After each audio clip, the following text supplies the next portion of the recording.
So, benta akong biko, nag-livestream ako, um, tapos kapag may mga gustong magpakanta ng mga events online, talagang pinapatos. Tapos sinabi mo sa akin na hindi ka umuwi ng Ozamis. Oh, You yeah. stayed here in Manila. I really think that going back to Mindanao is really hard because kumbaga naglapat na yung buhay ko dito na marunong na ako mag-maneuver, and when I go back to Mindanao, even if it's still home for me, mag-a-adjust ulit. So sabi ko, I think I wanna stay. So dalhin ko na lang sila mama. Mas marami kasing opportunities dito for me. Magandang araw mga kapolitika at welcome back dito sa ating YouTube channel. January 21 po ngayon at ipinalabas po itong interview ng ABS-CBN correspondent dito kay Sofronio Vasquez. Ating pag-uusapan kasi doon sa ating mga previous na vlog ay ating natalakay mga kapolitika bakit tila walang balak or walang plano na umuwi sa Mindanao doon sa Ozamis itong si Sofronio Vasquez para makipag-meet and greet dito sa kanyang mga kababayan. So magbibigay tayo ng ating reaksyon bakit parang wala na sa plano ni Sofronio Vasquez na bumalik doon sa Ozamis or sa Mindanao.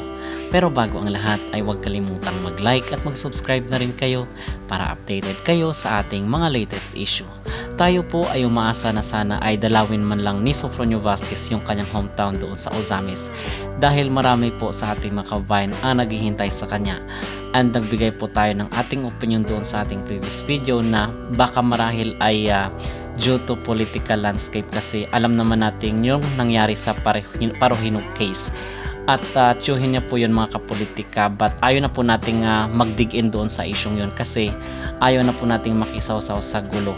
At ang sabi pa nga ni Sofronio Vasquez, base doon sa ating natalakay, doon sa ating mga naunang video ay gusto niyang dalhin itong kanyang ina doon sa Amerika at makapagpapatayo ng sariling bahay. So maganda po itong plano ni Sofronio Vasquez.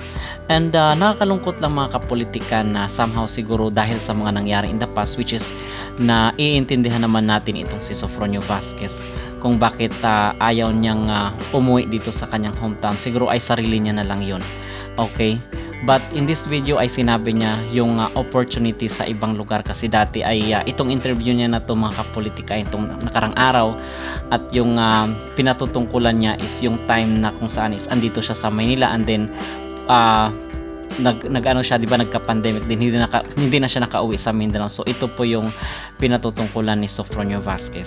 At sana hopefully mga kapolitika ay makauwi at magbago ang isip ni Sofronio Vasquez kasi namimiss rin po siya ng kanyang mga kamag-anak doon sa kanilang lugar sa Mindanao. Ano ang inyong maging reaction dito sa videong ito mga kapolitika? Kayo ba ay agree or payag ba kayo na sana ay dalawin ni Sofronio yung kanyang mga kababayan doon sa Ozamis sa Mindanao? Mag-comment down below at huwag kalimutang mag-like at mag-subscribe na rin kayo para updated kayo sa ating mga latest issue.